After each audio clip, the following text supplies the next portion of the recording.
My own son stood on the front porch and told me I was losing my mind. The words were polite, wrapped in concern. "We're worried about you, Mum. The forgetfulness. Leaving the stove on. It's not safe anymore." Behind him, a sleek silver car idled in my driveway, the one my daughter-in-law Lisa bought with what I now suspect was my money. All I wanted in that moment was to get him off my property before I said something I couldn't take back. It made my stomach churn, the betrayal so sharp it tasted like metal. He pushed a pamphlet into my hand. "Sunset Gardens is a wonderful facility. We've already spoken to Dr. Evans. He agrees an assessment is prudent." The threat was immediate and official. They had a doctor's name. They had a plan. A cold wind cut through my sweater. I looked past him, down the gentle slope of our land toward the old oak tree. That's when I saw the fresh, raw gash in the earth near its base. A piece of yellow construction equipment was parked nearby. "What is that doing there?" I asked, my voice strangely calm. He didn't even glance back. "Surveyors. For the new lot lines. The house sits on valuable acreage, Mum. The proceeds from a sale could cover your care for decades." He kissed my cheek, his scent all expensive cologne and condescension. "We'll talk tomorrow. Get some rest." As his car crunched down the gravel, I walked toward the oak, my slippers sinking into the damp soil. The gash wasn't for surveying. They'd marked the perimeter, and the marker was placed directly over where my Henry has been sleeping for the past 15 years. I stood over the disturbed ground, the cold seeping through my thin soles. They hadn't just marked it. They had driven a short, blunt stake right into the center of my husband's resting place. No headstone, just Henry's simple plaque, now lying on its side in the mud. This was their next move, a physical violation to match the legal one they were preparing. My hurt crystallized into a single, sharp purpose: protect Henry's peace and keep our home. It meant I would have to face my children as adversaries. Inside, I ignored the trembling in my hands and went to the small walnut desk Henry had built. I pulled out the deed, our marriage certificate, his will, and mine. I spread them on the kitchen table like a general surveying a map. I had assets they hadn't considered. I had paperwork. A noise outside made me look up. A different truck now rumbled down the long drive, not my son's. It stopped near the oak. 2 men in work vests got out, one pointing at the stake, the other unfolding a large sheet of paper. I moved to the window, staying behind the curtain. They were discussing the land, gesturing widely. One of them kicked lightly at Henry's plaque, pushing it aside with his boot. A white-hot fury cleared my head completely. I would not let them turn his memory into a nuisance to be kicked aside. I picked up the kitchen phone, the old corded one, and dialed the number for Franklin and Sons, the law office that had handled Henry's affairs. Old Mr. Franklin had retired, but his grandson practiced there now. I needed a new will, immediately. And I needed to know what power a prudent assessment really had. The young lawyer, Ben Franklin, had kindness in his eyes, but firmness in his voice. "A petition for incapacity is a serious matter, Mrs. Green. They would need 2 physicians to declare you unable to manage your person or estate. But if they've already lined up a doctor..." He let the sentence hang in his quiet office. I couldn't just react anymore. I had to move first. Doing so meant fully accepting that my children were executing a plan. "Can they sell the house if I'm declared incompetent?" I asked. "Your appointed guardian, likely one of your children, could petition the court for permission to sell assets to pay for your care," he said gently. The legal machine was already beginning to turn. I thought of the bulldozer parked by the oak. They weren't waiting for a court. They were preparing the ground, literally. I made a decision. I want to execute a new will, today, and a durable power of attorney. I named my friend Martha, a sharp, retired school principal, as my agent, not my son, not my daughter. Ben prepared the documents. As I signed my name, Eleanor Green, with a steady hand, I felt a sliver of control return. But it was a defensive move. I needed to see their plan. On my way out, I asked Ben, if someone were to disturb a burial plot on private land, what then? He looked puzzled. That would be a matter for the county, possibly a violation of zoning or decency statutes. Why? I just thanked him and left. I drove to the county clerk's office, the new documents sealed in an envelope on the passenger seat. I requested the property records for my land, the plat maps. The clerk, a woman about my daughter's age, was helpful. I traced the property line with my finger. The old family cemetery, where Henry and his parents lay, was clearly denoted as a separate, protected parcel. It was never part of the main house's acreage. My children's surveyors had it wrong, or they had chosen to ignore it. The plat map was my first real weapon. I made copies at the small library, the hum of the machine a comforting sound. I decided to use their haste against them. Time was my enemy. I had seen a notice taped to my front door when I returned home, a formal-looking letter about a property assessment scheduled for tomorrow morning. They were moving fast, trying to overwhelm me. I placed a call to the number on the notice. A man answered, County Land Development. I'm calling about the assessment at the green property on Elm Ridge Road, I said, my voice purposely wavering slightly, playing the confused old woman. My son is handling all of this. Could you tell me, is the assessment for the whole 50 acres? Let me see, he said, papers rustling. Yes, ma'am. The full parcel, including the structure and all land up to the creek. Even the little family graveyard? I asked innocently. By the big oak? A pause. Graveyard. There's no noted easement or cemetery on this file. I smiled, though no one could see. Oh, that's a mistake. It's been there since 1902. It's on the original plat map. I have a copy right here. Would you like the book and page number? My politeness was a knife. The man on the phone stammered, said he would have to check with surveying, and abruptly ended the call. I had thrown a wrench in their plans. Their paperwork was flawed, but my victory was small. As I hung up, headlights washed through my kitchen window. Not one car, but two. My son's silver sedan and my daughter's blue SUV. They had come together. This was not a social visit. I slid the plat map copies into a kitchen drawer just as the front door opened. They didn't knock. Mum, my daughter called, her voice tight with false cheer. We need to talk. It's about the house. They sat at my kitchen table, the same table where I'd served them 1,000 meals. Lisa, my daughter-in-law, was with them, a clipboard on her knees. Their united front was a closed circle from which I was excluded.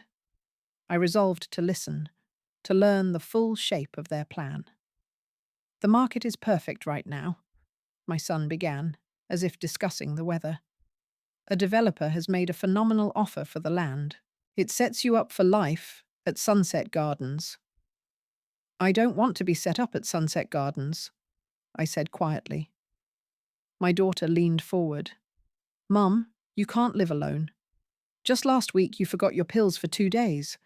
Dr. Evans said— When did you speak with Dr. Evans? I interrupted. She blinked. We called him. We're concerned. Lisa spoke, her pen tapping the clipboard. The offer requires a clear title. We need to get the assessment done and then move quickly. The family plot, it's a complication, but it's just a few old markers. We can have them relocated. The developer suggested a nice communal memorial garden. Relocated. They said it so casually, as if moving Henry was like moving a sofa. This conversation severed the last fragile thread of my hope for my family. It snapped. No, I said. Mum, be reasonable. My son sighed. The assessment tomorrow, I said, standing up. It won't be happening. The county is aware the plat map shows a cemetery. They've halted it. 3 faces stared at me in shock. They hadn't expected me to fight. They'd expected tears and surrender. My son recovered first, his eyes narrowing. Who did you talk to? What did you do? His tone was no longer concerned. It was accusing. I protected what's mine, I said. And what's Henry's? My daughter stood, her chair scraping loudly. This is exactly what Dr. Evans meant about erratic behavior and poor decision-making. You're sabotaging your own future. She looked at her brother. We need to move forward with the petition. Now. They filed out, a council of war departing. Lisa gave me a last, pitying look. As the taillights disappeared, I felt utterly alone. But I also felt a clean, cold clarity. They had shown me their final move, a legal declaration that I was crazy, and I had just given them the perfect example to use. I had been too quick, too obvious. Now they would accelerate. I needed a better strategy. I needed to prove I was not just competent, but smarter than them. I looked at the drawer holding the plat map. It wasn't enough. I needed to find what they valued more than my house. The silence after they left was heavier than the shouting. I stood at the sink, watching my hands shake under the cold tap water. I had shown my cards too soon. I wasn't just trying to stop them anymore. I needed to reverse the momentum entirely. To do that, I had to find the flaw in their alliance, the crack I could widen.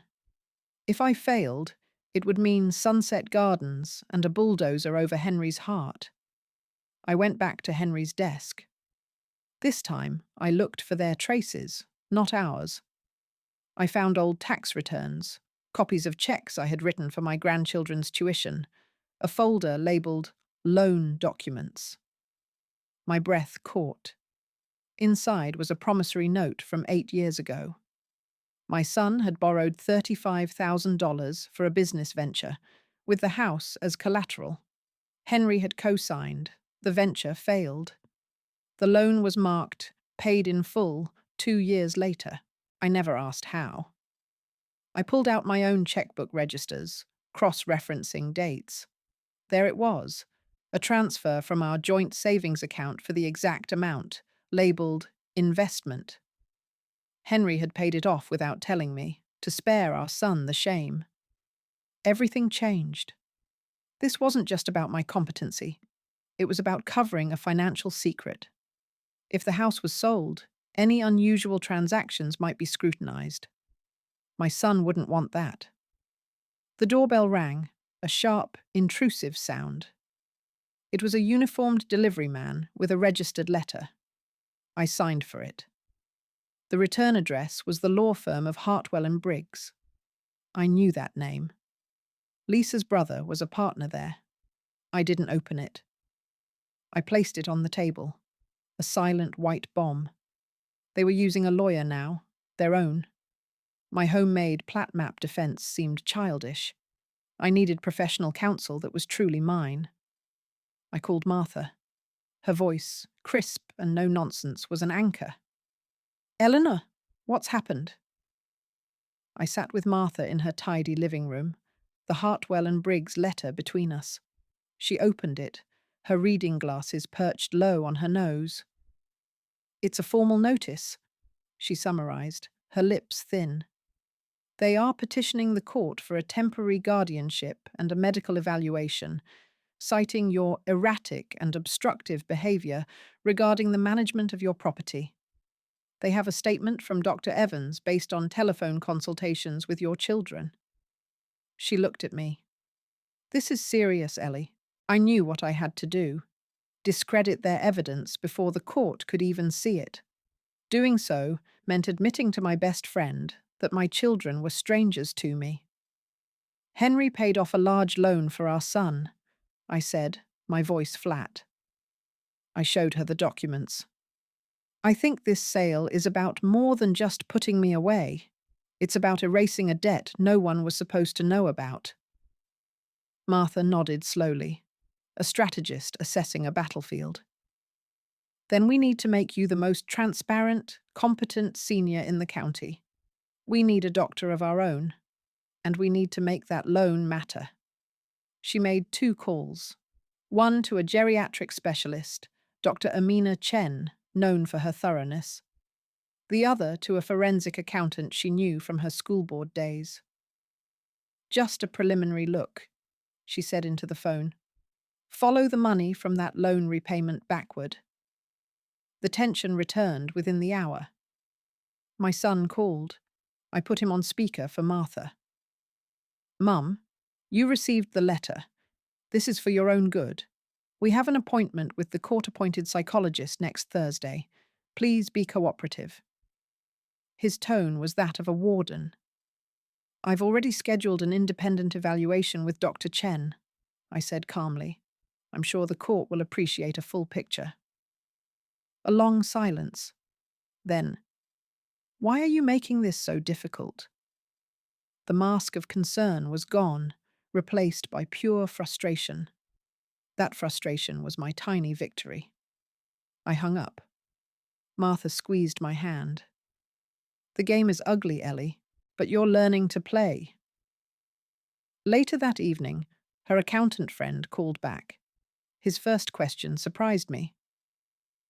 Mrs. Green, was your husband in the habit of keeping large sums of cash in a safe deposit box?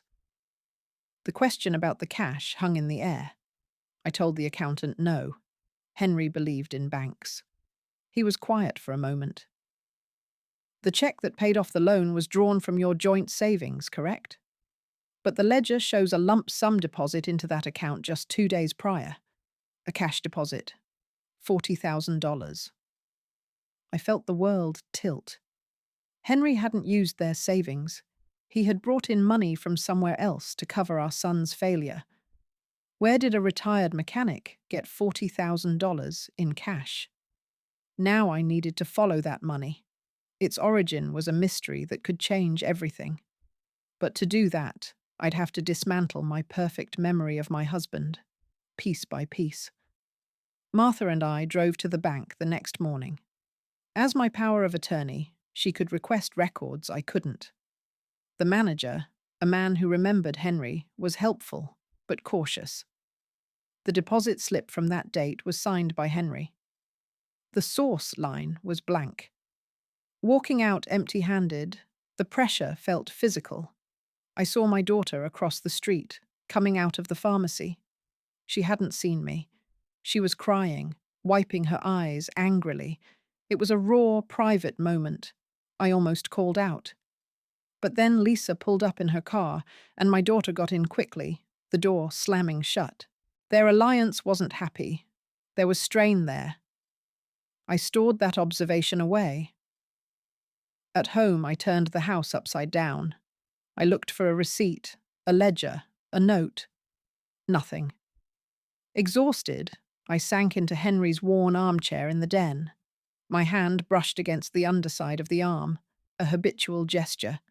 The leather was slightly torn. My fingers felt a hard edge inside the tear. I picked at it, my heart pounding. I pulled out a small yellowed key, taped securely inside the upholstery. It was labelled with a number, 214.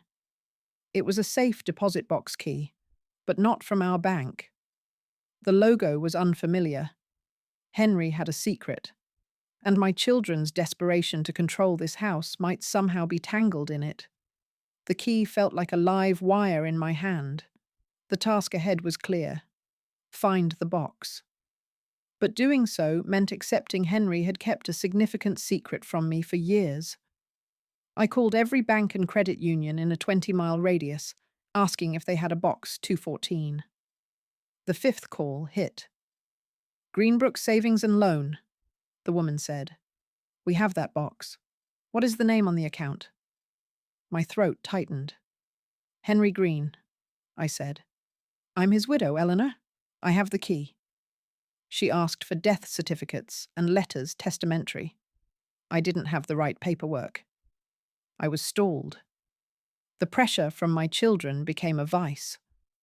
Official-looking envelopes arrived daily. Copies of the court petition, notices from Hartwell and Briggs. They were creating a paper tsunami meant to drown me. My daughter called, her voice strained. Mum, just agree to the evaluation. We can make this gentle. You're forcing us to air dirty laundry in court. It was a threat wrapped in a plea. What dirty laundry? I asked. She hung up. I needed to see that box. Martha devised a plan. As my power of attorney, and with my permission, she could petition the court for access as part of estate asset management. It was a long shot and would alert my children's lawyers. It was a risk. While she drafted the filing, I did something I never thought I would. I drove to my son's office. It was a modern glass building. I didn't go in. I parked across the street and watched.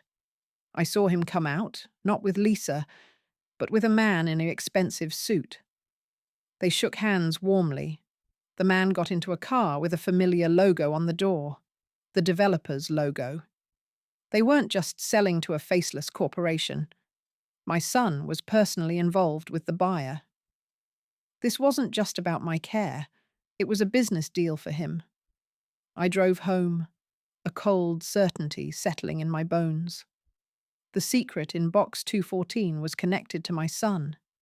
Henry had hidden it to protect him, and now that protection was my only leverage. That night, my doorbell rang again. It wasn't a delivery man. It was a process server. He handed me a subpoena to appear for a deposition in 10 days. Hartwell and Briggs wanted me under oath in a room with their lawyers before the competency hearing. They wanted to trap me in my words. I took the paper. My hand was steady. The key was in my pocket. I had 10 days to find the truth. The subpoena lay on the table like a declaration of war. Now I had 2 tasks: unlock Henry's secret and survive the deposition without giving them ammunition. Martha worked fast. Her petition to access the safe deposit box was filed under a probate matter, separate from the competency case. It was a clever, quiet move. 3 days later, we stood in the vault of Greenbrook Savings and Loan. The manager, with a court order in hand, used his key alongside mine. The box slid out. It was heavier than I expected. I carried it to a private room. Martha waited outside. My hands trembled as I lifted the lid. There were no stacks of cash. Instead, I found a bundle of old letters tied with string, a small velvet jewelry box, and a thick, legal-sized envelope. I opened the envelope first. Inside was a property deed, dated 40 years ago, for a narrow, wooded strip of land along the creek that bordered our property. I'd never known we owned it separately. There was also a notarized agreement between Henry and our neighbour, old Mr. Brigham. It granted Brigham mining rights to that strip for a period of 20 years, in exchange for a yearly royalty. Mining? For what? I found the royalty payment receipts, always in cash, ending 15 years ago when Brigham died. The final item was a handwritten note from Henry on a scrap of paper. Ellie, if you ever find this, the creek land has value. The gravel is high grade. I kept it for a rainy day. For our boy, if he ever really needed it. Forgot about it myself, truth be told. Don't be angry. Love. H. The rain had come. Henry had used the final royalty cash, saved in this box, to pay our son's debt. But the land itself, and its rights, were still there, still valuable. I opened the jewelry box. Inside was my mother's emerald brooch, the one I thought I'd lost years ago. Henry had been hiding it here for a surprise that never came. I clasped it in my hand, the metal cold. The door to the room opened slightly. Martha peeked in, concerned by my silence. "Ellie?" I looked up, the deed in one hand, the brooch in the other. "I found it," I said, my voice a whisper. I found the crack in their wall. The land was my leverage. But as we drove home, Martha's phone rang. It was Dr. Chen's office. My full medical evaluation was scheduled, but they needed my previous records from Dr. Evans. They had just contacted his office. His nurse, sounding flustered, had told them Dr. Evans had already sent a full, damning report to Hartwell and Briggs at their request. The report was already in my children's hands. The damning report was already in their hands. My fight was now on two fronts, proving my mind was sound and proving their motives were rotten. I needed to undercut Dr. Evans before I could ever face a judge. Doing so meant walking into the lion's den. I dressed carefully the next morning, choosing a sensible navy dress and pinning my mother's brooch to the collar. I looked like a capable woman, a woman who kept track of things. I drove to Dr. Evans's clinic without an appointment.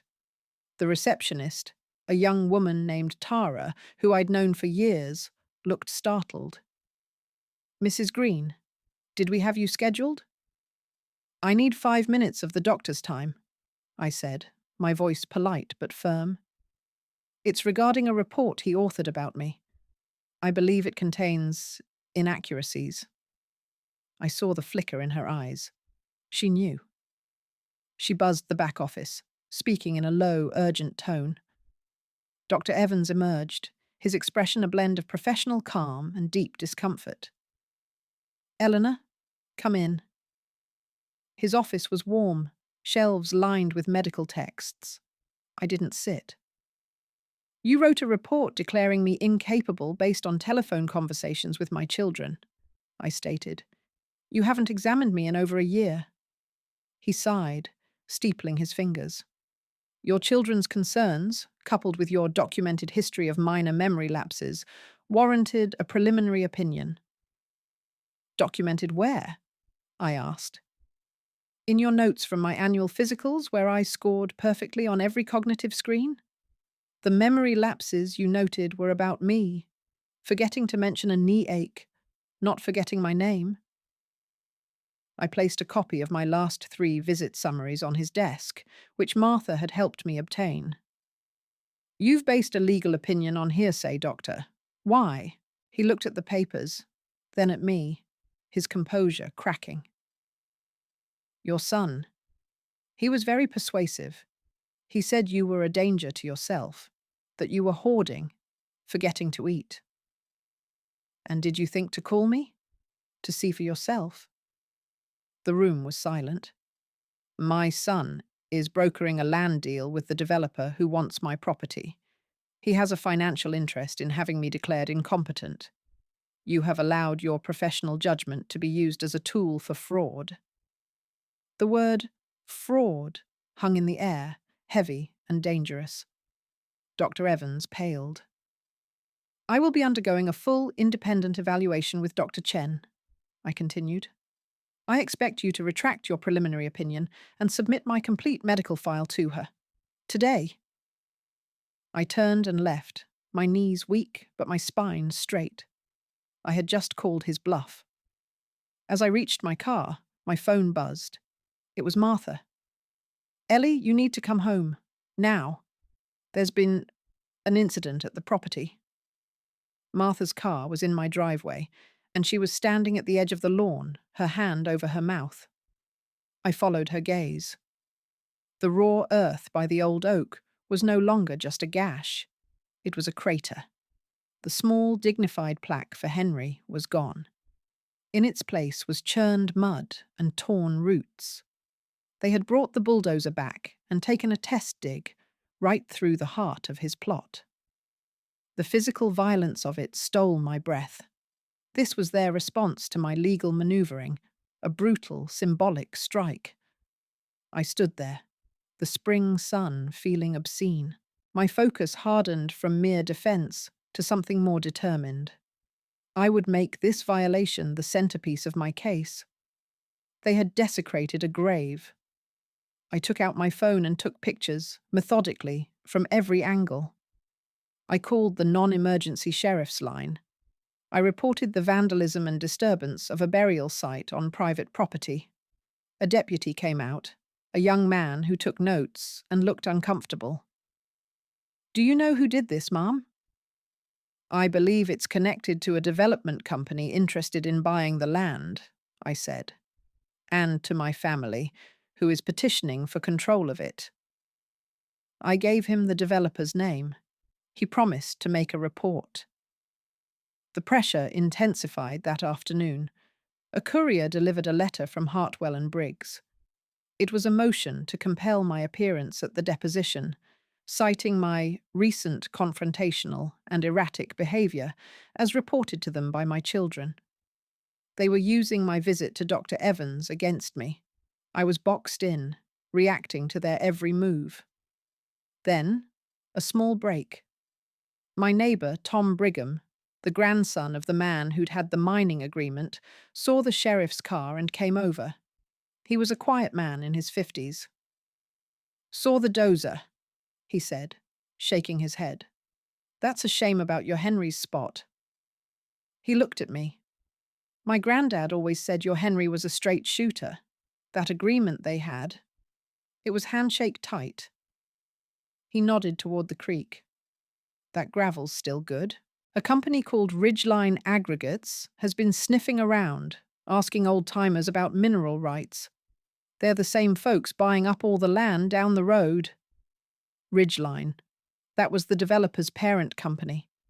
They didn't just want the house. They wanted the gravel under the creek land, the land my children knew nothing about. I had a secret they wanted even more, and my children, in their haste to sell, might have just handed it to me. The deposition was in 2 days. I had to walk in there not as a confused grandmother, but as a wronged property owner. Martha and I spent hours with Ben Franklin, the young lawyer. We built my defense around 2 pillars: my demonstrable competency and my children's blatant conflict of interest. The bulldozed grave was entered into the record as Exhibit A of their bad faith. What drained me most was a deep, wearying loneliness. I had to rehearse saying terrible things about my own son and daughter aloud to make them sound credible and cold, which they were. Ben warned me. "Their lawyer, Mr. Hartwell, will try to provoke you. He'll imply you're paranoid, that you're inventing conspiracies because you can't accept aging. You must remain calm and factual." The night before the deposition, my son called. I almost didn't answer. His voice was low, tense. "Mum, stop this. You're going to humiliate yourself and our family in a public courtroom. Is that what you want? We're offering you a comfortable place to live. Why are you clinging to a house and a patch of dirt?" He couldn't even say, "Your husband's grave." That disconnect finalized my resolve. "I am clinging to what is legally and morally mine," I said, each word measured. "And I am now aware of the full value of what you're trying to sell. The creek land, David, the gravel rights. Did Ridgeline Aggregates mention those in their phenomenal offer?" The silence on the other end was profound, a void of pure shock. I had played my new card. "I'll see you tomorrow," I said, and hung up. Minutes later, my phone buzzed with a text from an unknown number. It was a photo, taken from a distance, of Martha and me leaving Ben Franklin's office earlier that day. The message read, "You have no idea who you're dealing with." It wasn't from my son. The style was wrong. It felt like Lisa. The threat was growing, the circle tightening. They were having me followed. I showed Martha. Her face hardened. "That's intimidation. We bring this to the deposition too." I didn't feel brave. I felt tired. But I also felt the first flicker of something else, the sense that they were scared. I had finally hit a nerve they didn't know existed. The law office of Hartwell and Briggs was all dark wood and thick carpet, designed to intimidate. I sat at a long table with Ben Franklin. Across from us was Mr. Hartwell, a man with a sharp suit and sharper eyes, and my son. My daughter and Lisa were in the waiting area, not permitted in the room. A court reporter sat ready. Hartwell began with deceptively simple questions about my daily routine, my health. I answered precisely. Then he shifted. Is it true you recently accused your personal physician of fraud? I questioned the basis of his preliminary opinion, which was formed without an examination. I corrected. You confronted him in his office, unannounced, correct? Would a person of sound judgment do that? I felt the trap. Ben objected. I answered. A person being railroaded out of her home would seek answers wherever she could find them. Hartwell smirked. He presented the photo of Martha and me leaving the lawyer's office. Do you recognize this? I do. It was taken without my knowledge and sent to me anonymously in an attempt to frighten me. I believe it came from my daughter-in-law. My son stiffened. Objection! Speculation! Hartwell snapped. It's a direct response to your question, Ben said calmly. Hartwell changed tack. Let's discuss the so-called grave on the property. It's an unmarked plot, is it not? It is marked with a bronze plaque. A plaque that could be placed anywhere. Isn't it true you're using this emotional issue to obstruct a legitimate sale that would benefit your care? Ben objected again. I looked directly at my son. The sale benefits you, David. You have a personal relationship with the representative from Ridgeline, and the sale includes mineral rights you didn't know you had, making it even more lucrative for you. My son's face went white. Hartwell looked momentarily confused. He had not been briefed on the Creekland.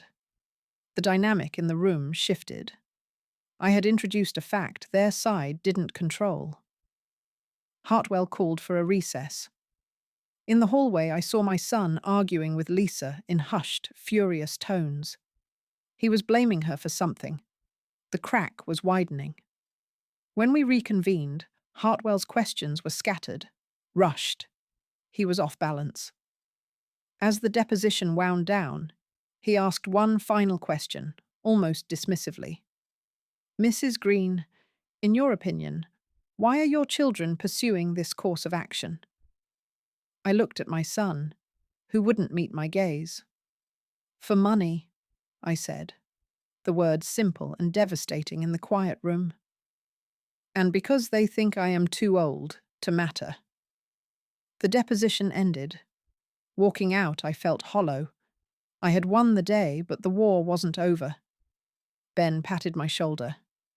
Good job. The judge will see that. Now we wait for the competency hearing. As I drove home, the exhaustion hit me. But when I turned onto my street, I saw a strange car parked near my mailbox. A man in a suit got out and waved me down. The man introduced himself as Andrew Pierce, a representative from Ridgeline Aggregates.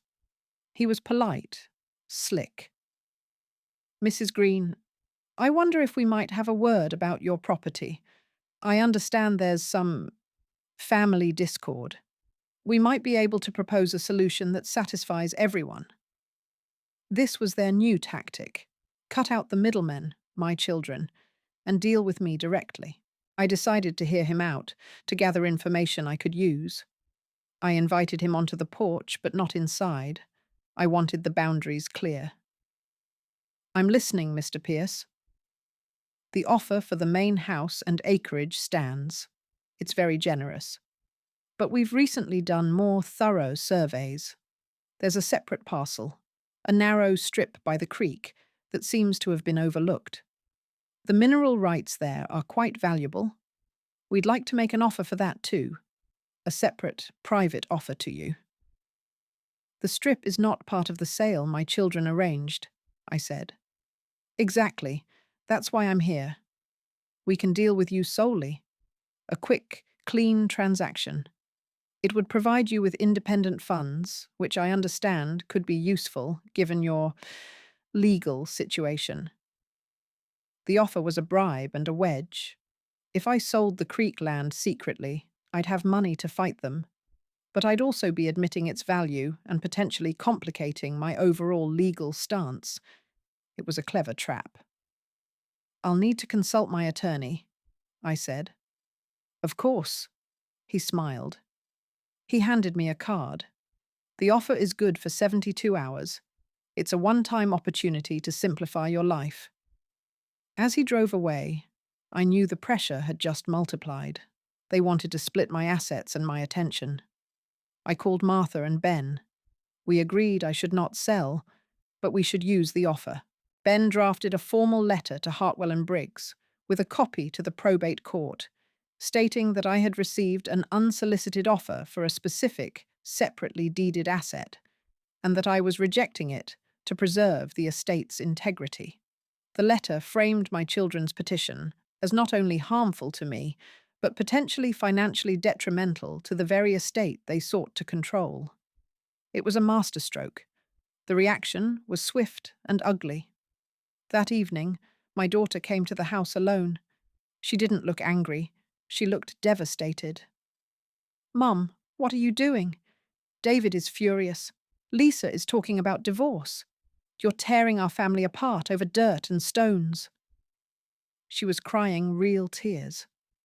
For a moment, I saw my little girl. The toll of my victory was written on her face. But then I remembered the bulldozer, the subpoena, the anonymous photo. You started this, honey, I said, my voice soft but unyielding. You declared war on me. I'm just fighting back. She left, sobbing. I closed the door and leaned against it, feeling a century old. The silence of the house was no longer peaceful. It was the quiet of a battlefield after a skirmish, waiting for the next attack. I looked at Henry's chair. I had protected his secret and his grave. But the price was my family. The hearing was in 1 week. I had to be ready. The morning after my daughter's visit, the house felt like a museum of a life that was over. I made tea, the routine motion steadying my hands. All I wanted now was to survive the next 7 days and walk into that hearing unbroken. The silence where my family's voices used to be was what it cost me. I sat at the kitchen table with the file Ben Franklin had prepared, reviewing every point. It arrived by email. Hartwell and Briggs had filed a supplemental motion requesting that my independent evaluation with Dr. Chen be conducted under observation by a court-appointed neurologist. They were trying to contaminate the process, to imply Dr. Chen might be biased. Ben fired back an objection, but the request showed their strategy, cast doubt on everything. I had my appointment with Dr. Chen that afternoon. Her office was calm, modern. The evaluation was nothing like a regular doctor's visit. It was hours of puzzles, memory tests, questions about current events and finances. I concentrated until my head ached. At the end, Dr. Chen gave me a gentle smile. You're fatigued and under tremendous stress, Mrs. Green, but there are no signs of cognitive impairment. Your recall is excellent, and your understanding of your legal situation is precise. It was a victory, but a provisional one. Her written report would take a few days. Returning home, I found a pot of yellow daffodils on my front step, the kind that grow wild in the fields. No note. I knew who they were from. My daughter loved daffodils as a child. It was a peace offering or a guilt offering. It made me angrier than a threat would have. It was emotional blackmail, a reminder of the love I was supposedly destroying. I left the pot on the step. That evening, Tom Brigham, my neighbour, called. Eleanor, I thought you should know. A fellow from the county was out by the creek today with a metal detector and a shovel. On your strip. I told him he was trespassing. He said he was with the surveyor's office, verifying historic plots. My body went cold. They were looking for proof the cemetery extended onto the valuable creek land, which would complicate the mineral rights. Or they were planting something. The battle was no longer just in lawyers' offices. It was on the land itself. I thanked Tom and called Ben. We needed to file a no trespass order immediately. As I hung up, I looked out the window toward the oak. In the twilight, I saw a flicker of movement. A person, standing very still, watching the house. The figure by the tree was gone when I turned on the porch light. But the violation lingered. Someone was physically monitoring me. Now I had to think about more than just preparation. I needed security. I needed to document everything and make my property a fortress of paperwork. The next morning, I drove to the sheriff's office to file the trespass report. The same young deputy was there. He remembered the grave disturbance. "Seems like you've got a target on your back, ma'am," he said with sympathy. He agreed to send a patrol car by a few times a day. It was a small comfort. From there, I went to the county recorder's office. I filed the original deed for the creek land, officially separating it from the main house parcel in the public record. I also filed Henry's mining agreement with old Mr. Brigham. I was building a paper trail so thick no one could claim ignorance. The clerk, an efficient older woman, nodded as she stamped the documents. "Smart," she said quietly. "Get it in the book. Makes it real for the judges." Her words felt like a blessing. The legal push from my children turned cold and formal. I was served with another motion, a request for a temporary injunction to prevent me from dissipating or transferring assets, specifically citing the creek land. They were trying to freeze everything, to make me powerless. Ben assured me the injunction was standard, but it felt like being put in handcuffs.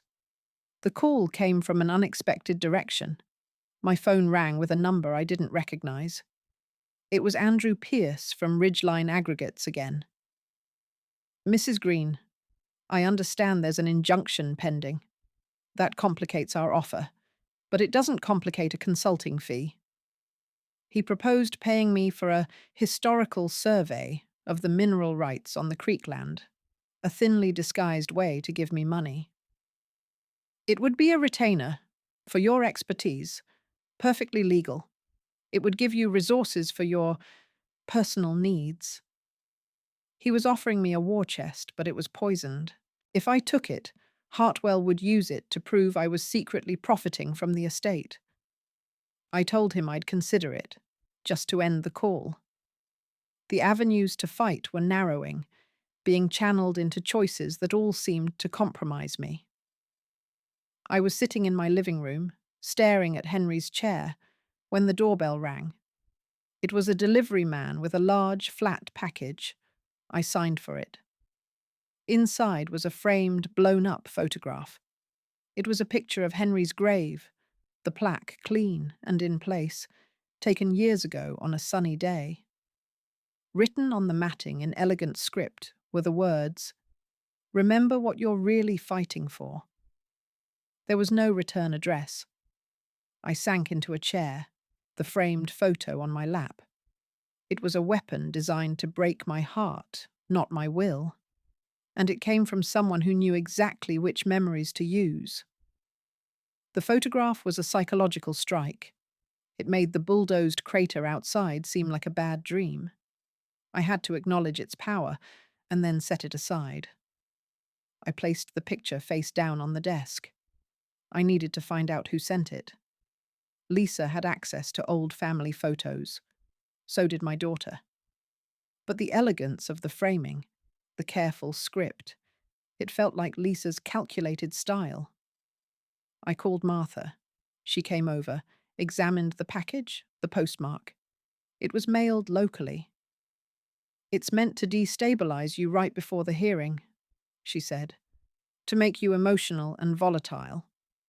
We decided to use it. Ben added it to our exhibit list as anonymous, harassing communication. The relentless push from the legal machine was a constant hum. The injunction hearing was scheduled for 2 days before the competency hearing. They were stacking events to exhaust me. I focused on the only thing I could control, my own testimony. I wrote down my key points on index cards: the loan, the bulldozer, the separate deed, the offer from Ridgeline. I practiced saying them calmly. A break came, small but significant. Dr. Chen's full report arrived. Ben summarized it for me. Thorough, unequivocal. Finds you fully capable of managing your person and your estate. Notes the extreme stress you're under from what she politely terms adverse familial actions. This is gold, Ellie. We sent it immediately to the court and to Hartwell and Briggs. The reaction was a phone call from my son. He sounded defeated, not angry. Mum, why are you doing this? You win. Dr. Chen says you're sharp as a tack. Fine. But the house is too much for you. Let's just sell it together. You take the proceeds, buy a nice condo. We'll even fix up Henry's plot. A proper stone. It was a retreat, a negotiated surrender. He was offering to give up on the incompetency petition if I would give up the house voluntarily. It was the first time he'd sounded like my son in months. The pull was immense. To end the war, to have some semblance of peace. But it would mean letting them bulldoze my history, my last connection to Henry. The creek land would still be sold for gravel. I would be buying peace with my own legacy. I need to think, I told him, and hung up. I looked at the face-down photograph. Remember what you're really fighting for. I was fighting for the right to be the one who decided. And if I surrendered that right, even for peace, I had already lost. The doorbell rang again. I opened it to find a sheriff's deputy holding a new set of papers. It was the notice for the injunction hearing, moved up. It was now tomorrow at 9 a.m. They weren't giving me time to think. The injunction hearing was in a small, plain courtroom. The judge was a no-nonsense woman in her 60s. My son and Hartwell were on one side, Ben and I on the other. The issue was straightforward. Should I be blocked from selling or transferring any assets before the competency hearing? Hartwell argued I was a flight risk, that I might liquidate the creek land to fund a legal battle against my own family, impoverishing the estate. Ben argued the creek land was a separate, long-held asset, and that I had already refused a substantial offer for it, proving my intent to preserve the estate. He entered the Ridgeline offer letter as evidence. Then Hartwell played his card. Your Honour, we have evidence Mrs. Green is susceptible to undue influence from her friend, Martha Ross, who stands to gain as her power of attorney. He presented the anonymous photo of Martha and me leaving the lawyer's office, calling it evidence of a coached and conspiratorial relationship. It was a cheap shot, but it muddied the water. The judge looked weary. This is a family matter that has spilled into my courtroom. I am not deciding who loves whom today. I am deciding on assets. She turned to me. Mrs. Green, do you intend to sell the creek land or the house before your competency hearing? I stood, my voice clear. No, Your Honour. I intend to keep them both. She nodded. The petition for a temporary injunction is denied. However, I am ordering a full appraisal of all properties, including this separate parcel, to be completed before the competency hearing. That appraisal will be sealed and submitted directly to this court. That should clarify the estate everyone is so concerned about. She banged her gavel. It was a mixed victory. The appraisal would reveal the Creekland's high value, potentially making me a bigger target. But I had kept my freedom to act. Outside, my son approached. The appraisal will take weeks, Mum. This just drags it out. We could settle this today. I saw Lisa waiting by their car, her face hard. I knew then the photo had been her doing. No settlement, I said. We see this through. As I walked away, I heard Lisa say, loud enough for me to hear, "She's going to force us to do it the hard way." I didn't look back. The hard way was all I had left. That night, Tom Brigham called again, his voice urgent. "Eleanor, you need to get down to the creek. Now. Bring your deed." I met Tom at the edge of my property, where the old logging road met the creek. He shone his flashlight on the ground. Fresh, deep tire ruts cut through the soft earth, leading onto the creek land strip. At the base of a large birch tree, the earth had been dug up in a rough, hurried hole. "I scared him off," Tom said. "It was that same fellow from the surveyor's office, or pretending to be. He had a shovel and a metal box. When he saw my truck, he took off running. I think he was planting something, not digging something up." Planting evidence. The thought was chilling. What could they plant? Old, fake deeds? Contaminated soil samples? Now I had to think about the land itself as evidence. I had to protect its physical integrity. We called the sheriff. The deputy who came out took one look and said, "This is getting out of hand." He called for a crime scene technician. While we waited, Tom said, "My granddad told me something once. He said the agreement with your Henry wasn't just for gravel. There was a clause about any valuable mineral. He joked there might be a vein of something prettier down there. Never thought anything of it." The words hung in the cool night air. If someone believed there was more than gravel, the value and the danger increased exponentially. The technician arrived, took pictures, and carefully sifted through the disturbed soil. He found nothing planted yet. "Whoever it was didn't finish the job," he said. But the attempt was the point. It was escalation. The next day, the fallout began. A stern letter arrived from Hartwell and Briggs, accusing me of orchestrating a false criminal incident on the property to delay proceedings and garner sympathy. They included a notarized statement from a private investigator claiming he had seen me and Tom Brigham digging suspiciously near the creek 2 nights prior. They had flipped the narrative. My evidence of trespass was now their evidence of my fraud. The weight of their attack was now a vice. Their resources were greater. Their lies were bolder. I sat with Ben and Martha, the 3 of us looking at the investigator's grainy photo of Tom and me by the creek from the night of the sheriff's call. We were framed in the flashlight beam, looking like conspirators. "We have the deputy's report," Ben said. "But this creates doubt. It's a he said, she said, and they have a paid professional saying it." The competency hearing was in 3 days. I felt the ground becoming quicksand. I had proof. I had truth. But they had a machine designed to grind both into dust.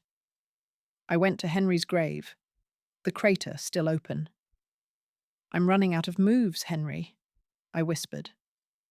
The wind rustled the oak leaves. I looked toward the creek, the disputed land shrouded in trees. There was one move left, the riskiest one. I had to force their hand completely, to make them overreach in front of the judge. I had to go into that hearing not just to defend myself, but to accuse them of a specific, provable crime.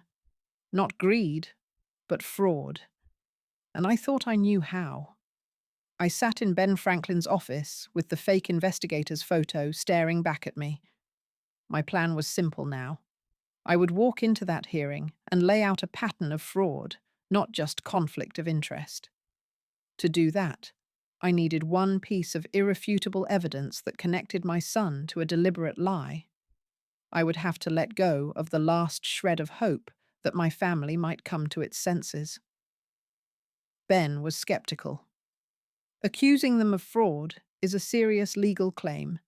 We need more than suspicion." We have the misrepresented loan, I said. Henry paid it with cash from the Creek land royalties. David let everyone believe it was his business success. That's financial misrepresentation. And the bulldozer, that's destruction of property to devalue an asset emotionally, to pressure me. That's actionable. Those are strong points, Ben admitted. But for fraud, we need intent to deceive for financial gain, presented to the court. Their petition for guardianship might qualify if we can show they knowingly used false medical information. The pressure arrived via a phone call from my granddaughter, Emily. Her voice was young and scared. Grandma, Mum and Dad are fighting really bad.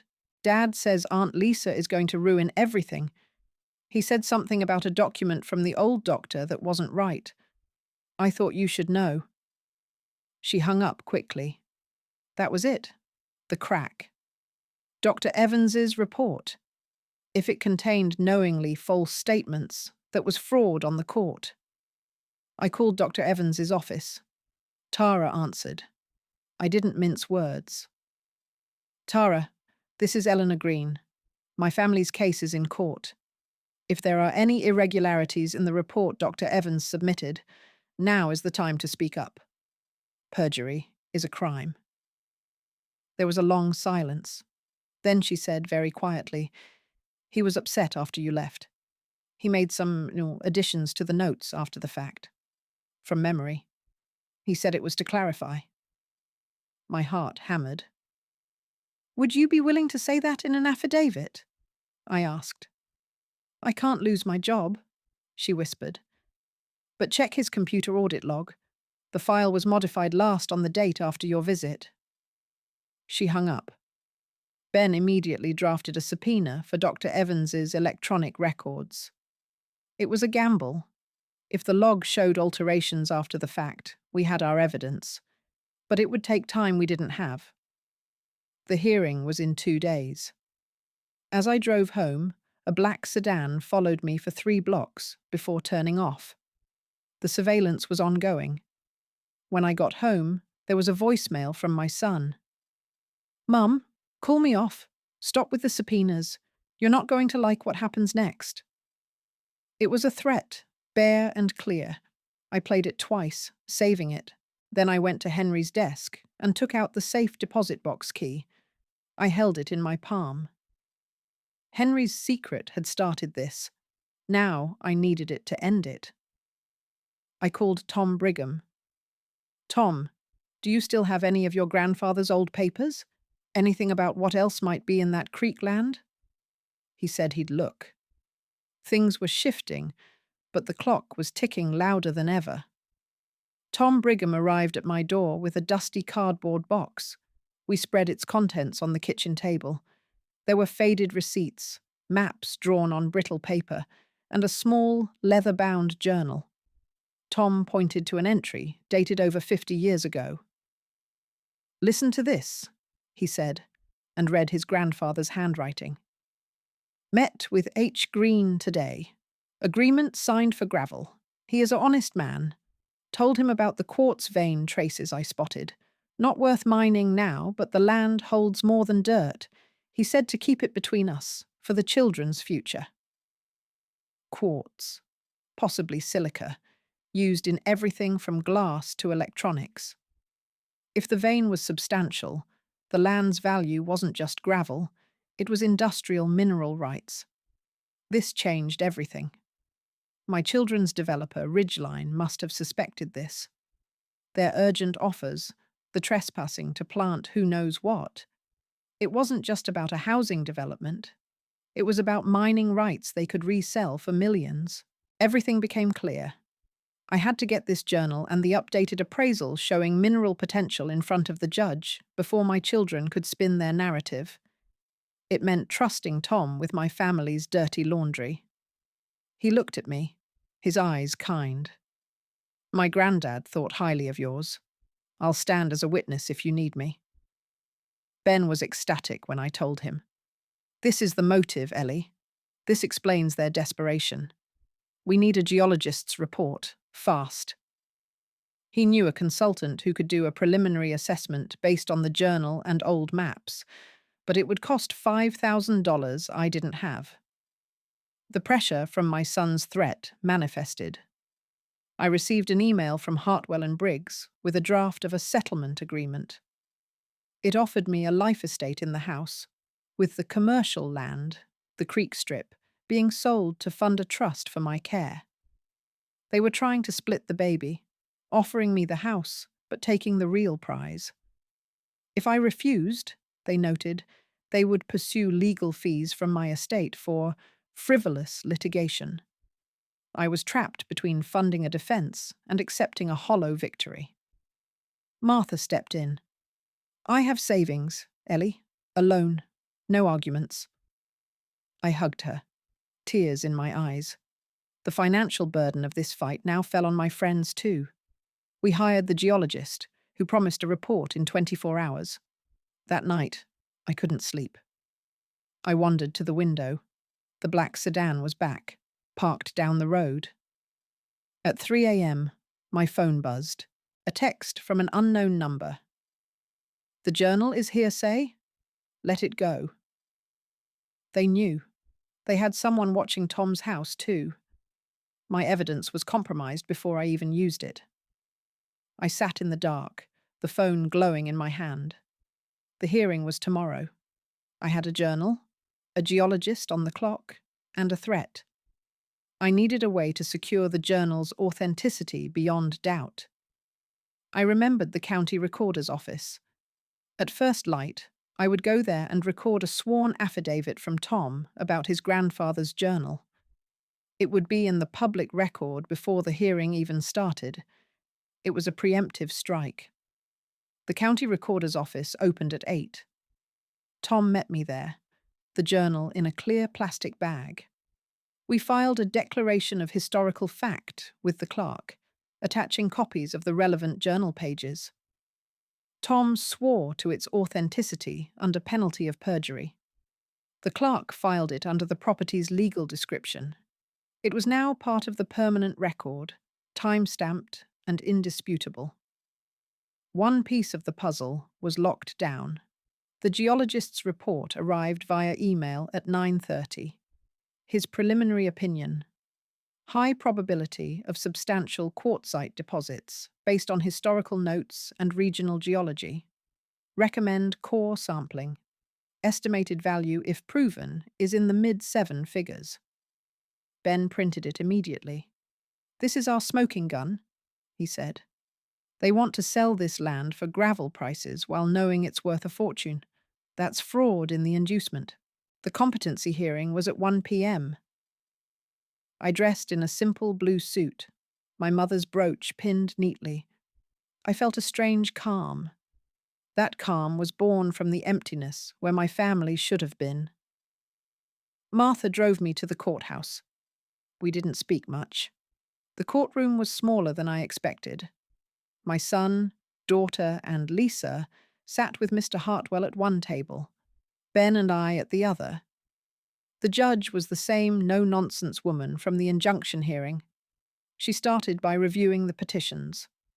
Hartwell argued for the necessity of guardianship, citing my isolation, paranoia, and poor financial decisions, like refusing the Ridgeline offer. He presented the altered medical report from Dr. Evans as evidence of my decline. Then it was Ben's turn. He began by submitting Dr. Chen's report. Then he played the voicemail from my son.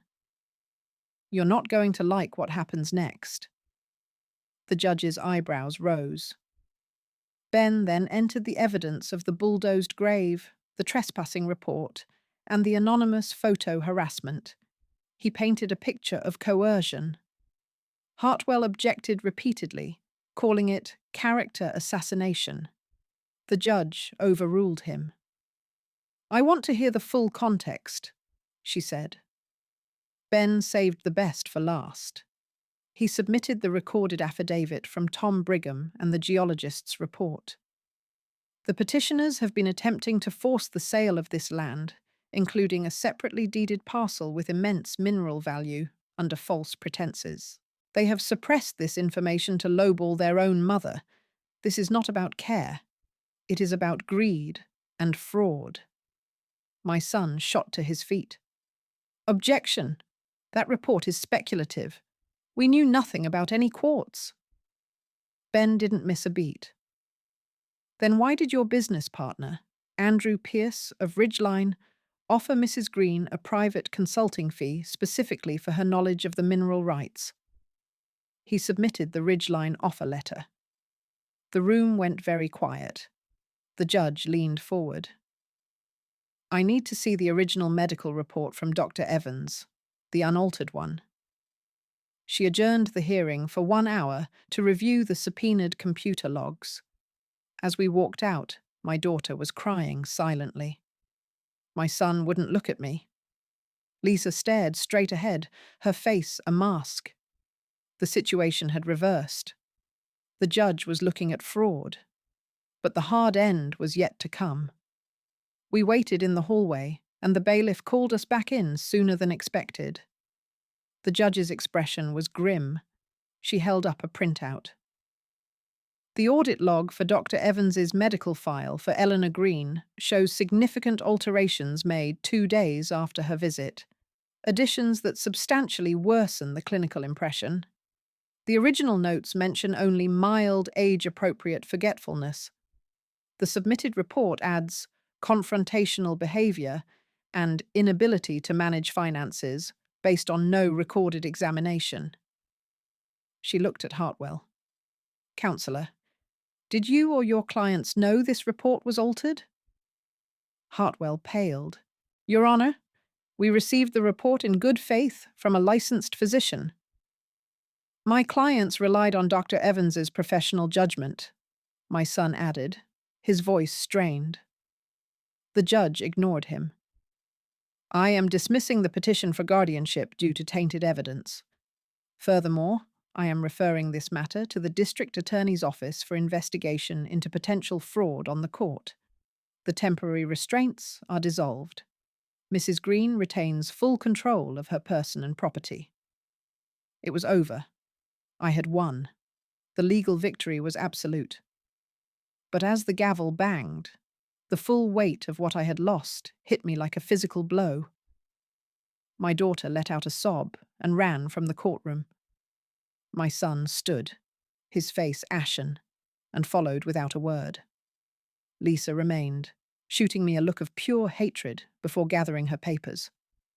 Outside, the sun was too bright. Ben clasped my shoulder. You did it, Ellie. It's finished. But it wasn't. The family was finished. Martha hugged me, but I felt numb.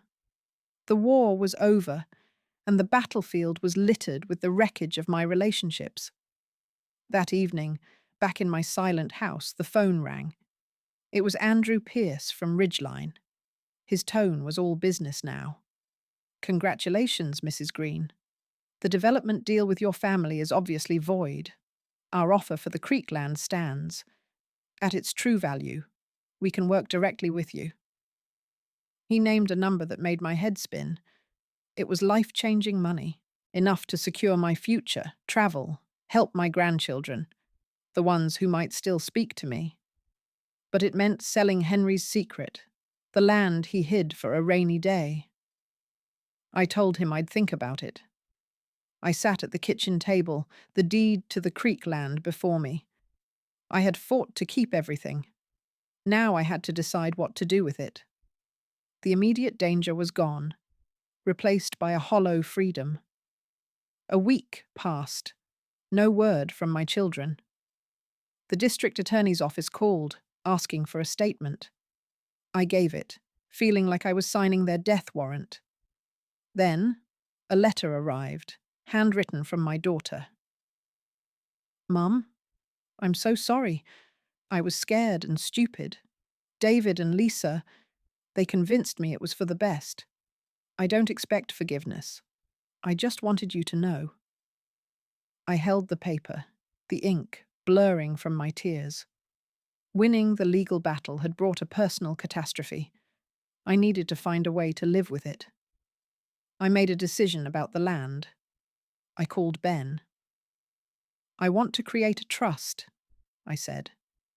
The creek land will be placed in a trust, with the proceeds from any sale to be divided. A portion for my care, a portion for my grandchildren's education, and a portion to a local historical society to preserve the cemetery. It was a compromise, a way to use Henry's secret for good, without letting greed win. Ben said he'd draw it up. I hung up and looked out at the oak tree. The crater was still there. I needed to fix that. I called a stonemason. It was time to give Henry a proper headstone. The stonemason, a burly man named Joe, came to discuss the headstone. We stood by the oak, and I showed him where Henry lay. Simple granite, I said. Just his name, dates, and beloved husband and grandfather. Joe nodded, taking measurements. As he worked, he paused.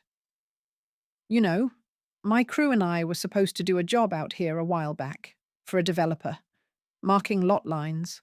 I called it off when I saw the grave marker. Didn't feel right. I realized he was the one who had refused to bulldoze further. I thanked him, a small moment of human decency in the mess. The trust documents were prepared. I included my daughter as a beneficiary for her children's share, but not my son. It was a deliberate choice, a consequence. I invited my daughter to meet me at a neutral place, a coffee shop in town. She came, looking tired and older. We sat in a booth. The trust will provide for Emily's college, I said, and for the new baby. She was pregnant, she told me then, a secret she'd been keeping. The news was a shock I hadn't expected, a new life amidst the ruin. I'm so sorry, Mum, she said again, tears flowing freely. I know, I said. But sorry doesn't rebuild trust.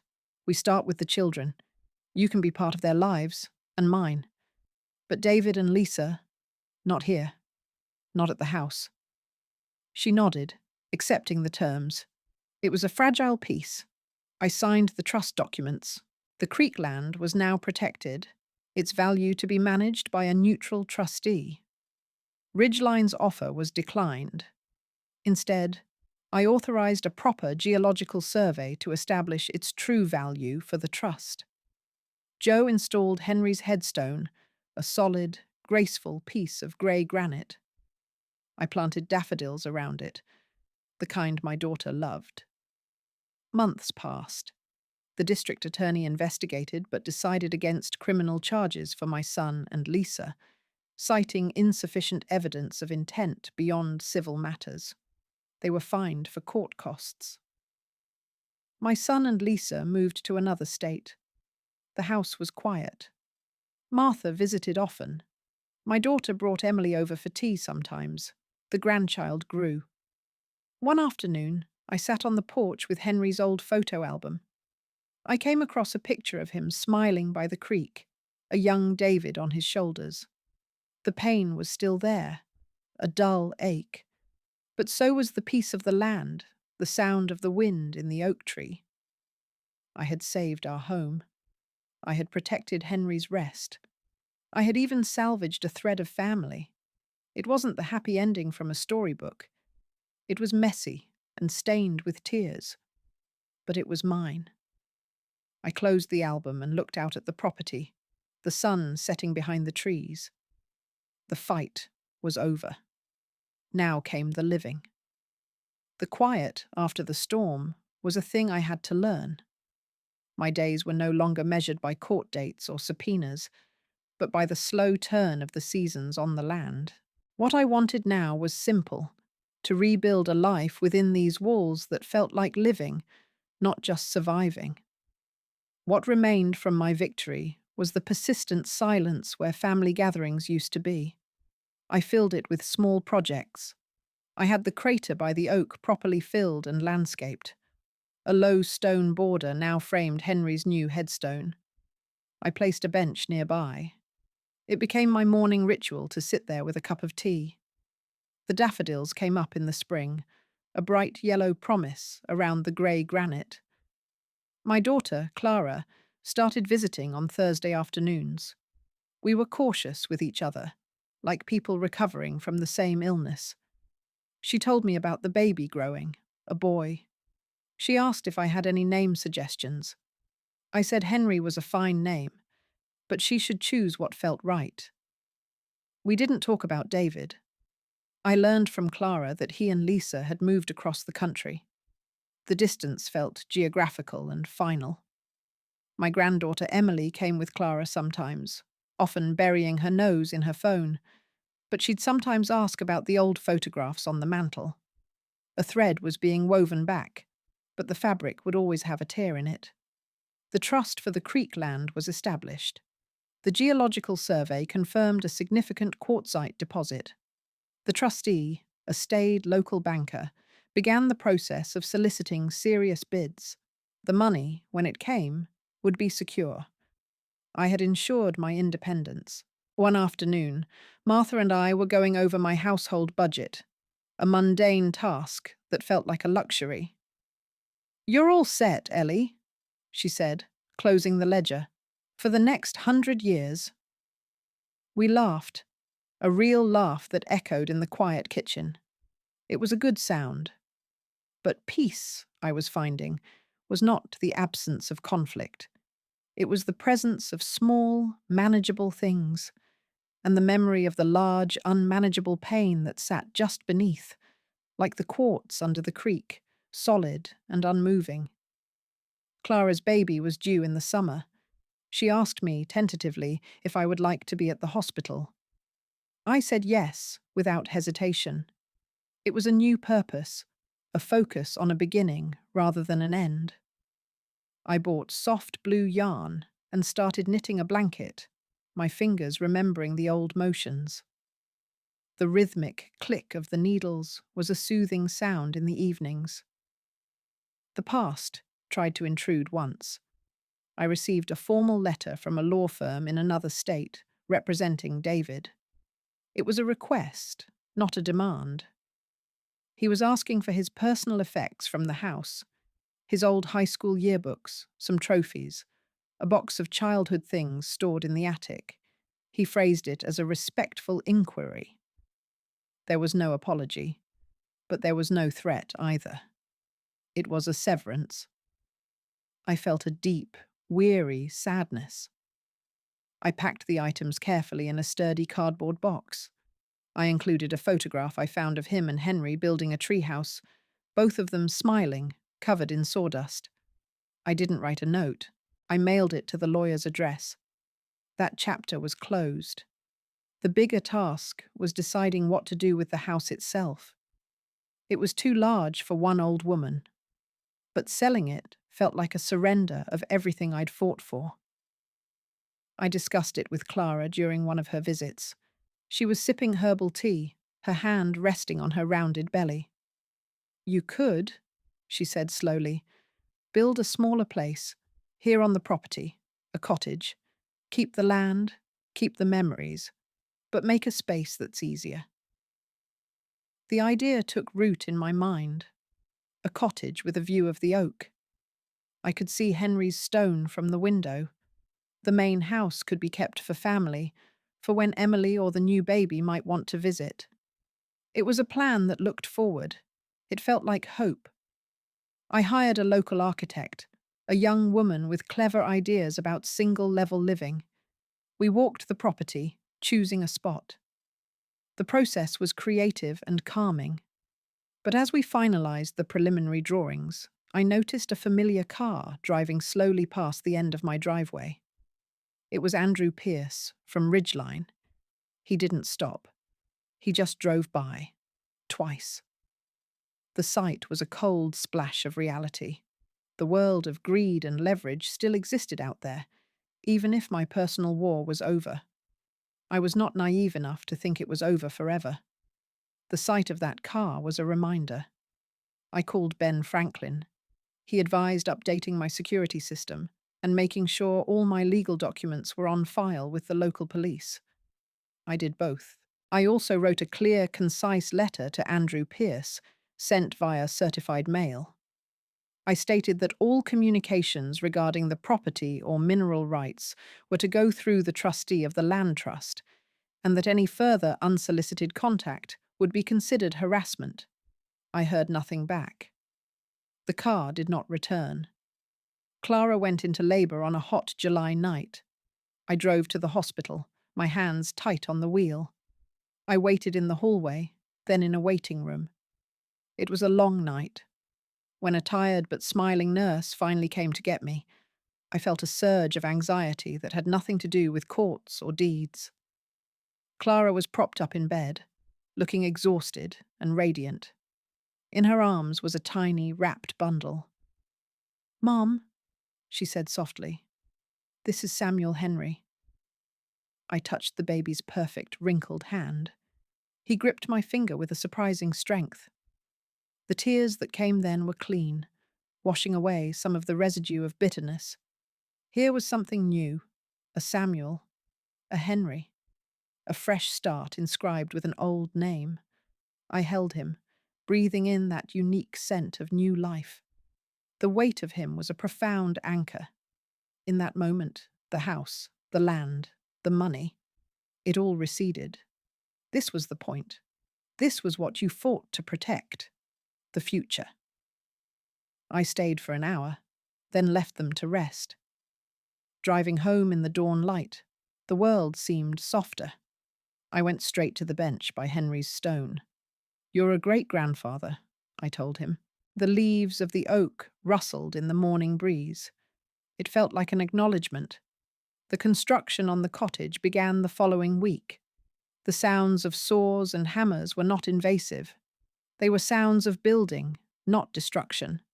I watched from the kitchen window as the foundation was dug, in a spot far from the creekland, close to the main house but with its own view. It would have a wide porch. I decided I would get a dog, something friendly and medium-sized. A companion for this new, quieter life. The plans were becoming real. Yet, with every decision, I felt the ghost of the past looking over my shoulder. Not a threatening ghost, but a watchful one. I had outmaneuvered those who came against me, but I had not forgotten how. That knowledge was now a part of me, like a bone that had healed stronger after a break. Samuel was 3 months old when Clara brought him for his first real visit to the house. We sat on the porch of the main house, the construction noise a distant background hum. She placed his carrier on the wicker table between us.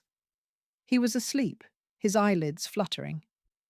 We talked about normal things, sleep schedules, pediatrician visits, the astonishing cost of diapers. It was wonderfully mundane.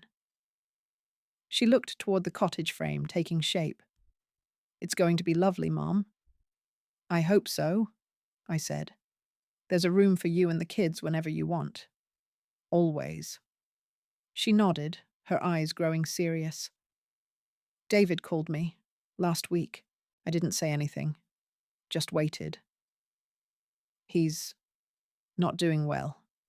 Lisa left him. The business deal they had with the developer fell apart completely. He's working a sales job somewhere. He sounds lost." She looked at me, searching for my reaction.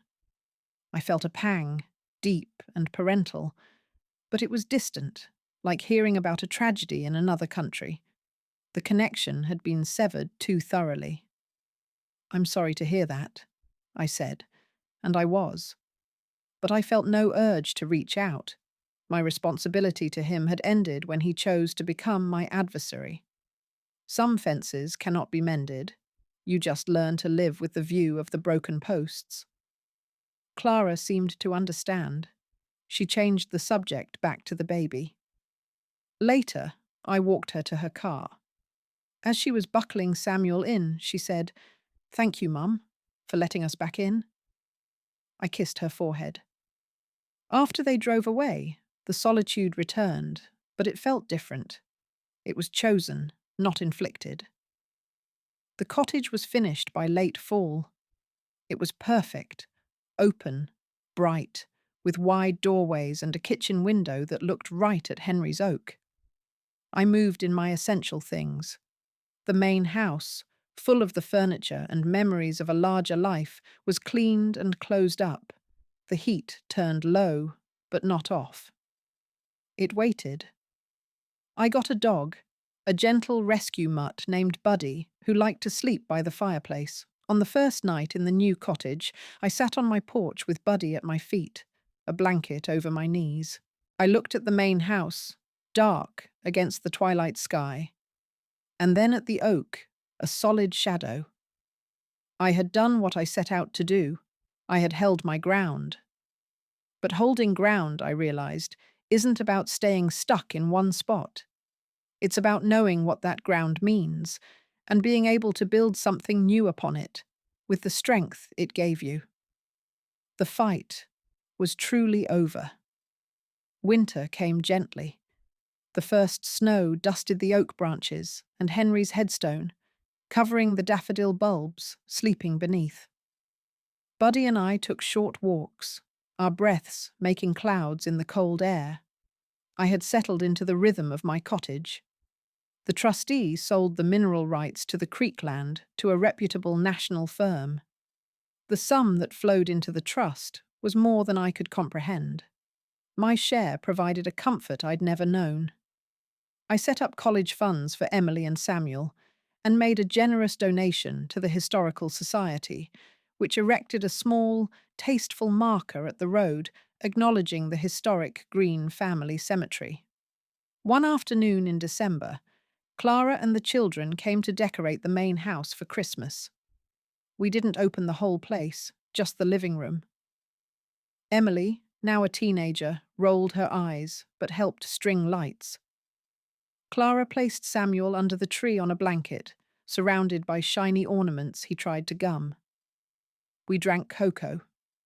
The house, for a few hours, was filled with light and noise again. It was a visitation, not a residence, and that was okay. After they left, I sat in my cottage, the Christmas tree lights from the big house twinkling in the distance. Buddy snored on the rug. I opened the small velvet box from the safe deposit box, my mother's emerald brooch. I pinned it to my sweater. I looked at a recent photo of Samuel on my side table, next to an old one of Henry. I had settled all accounts. I had not harmed them as they tried to harm me. I had simply used the truth, the law, and my own stubborn love for what was mine to stop them. In doing so, I had lost a son and gained a deeper, more complicated relationship with my daughter. I had traded a large, empty house for a small, full home. I had exchanged a future of helplessness for one of secure, quiet agency. The quiet personal resolution was this: the pain did not disappear, but it found its place. It sat beside the joy, not smothering it. The love for my grandchildren was sharp and sweet. The memory of Henry was a comfort, not just a wound. The land was at peace. I was at peace. I turned off the lamp and watched the distant lights. The fight had made me weary, but it had also made me whole.